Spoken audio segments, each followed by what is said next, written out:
Hello students, my name is Sheleah Harris and I am your Shelby County School Board member for District 5. And guess what?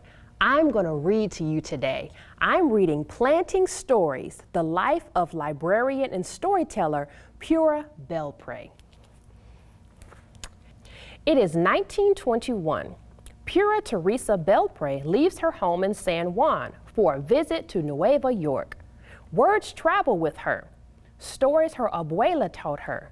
Cuentos folclóricos Pura retold in the shade of a tamarind tree in Puerto Rico.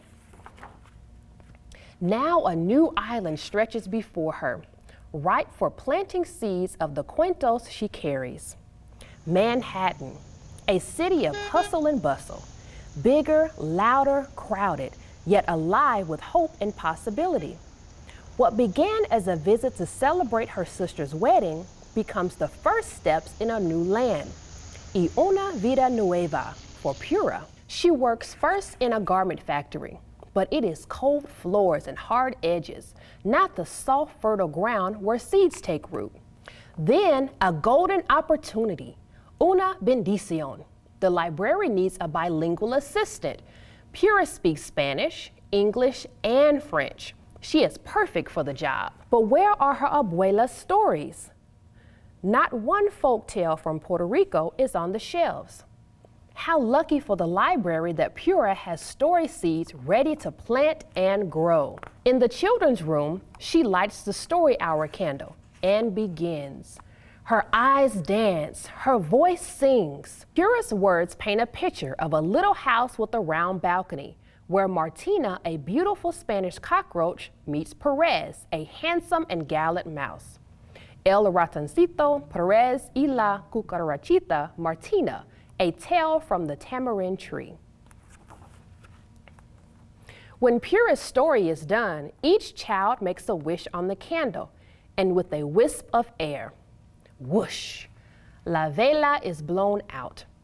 Now Pura has a wish too, to plant her story seeds throughout the land. Pura learns to make puppets. She snips and sews their clothes, paints their delicate faces. Families come to hear folk tales in Inglés y Español to watch Pura's puppets dance across the stage of her stories. But the library needs libros for its shelves. How can more children read Perez y Martina and other cuentos de Puerto Rico? Pura puts her story in an envelope and mails it to Frederick Warren, a publisher. Soon, Perez y Martina is a book. Now a published author, puppeteer, and storyteller, Pura travels from branch to branch, classroom to classroom, to churches and community centers, planting her story seeds in the hearts and minds of children new to this island who wish to remember la lengua y los colores of home. Writing, learning, speaking, teaching, traveling. Pura does not slow down until, like the beautiful Martina, she meets her Perez. On a December day in New York, Pura marries the musician Clarence Cameron White. Un año away from the library, she decides. 1 year to start a new life as a wife. But a year stretches on. Together they travel new cities. Clarence plays his music, Pura tells her stories. They are happy years of music and writing, separations and reunions, friends, families, and stories, always. Until on a June day in New York, Clarence stops playing his music, and Pura's story must begin again. It is 1961. Pura returns to the library. There are others now, storytellers who make puppets dance, who read Perez y Martina, The Tiger and the Rabbit, Juan Bobo and the Three Maggie, and many more of Pura's stories to the children.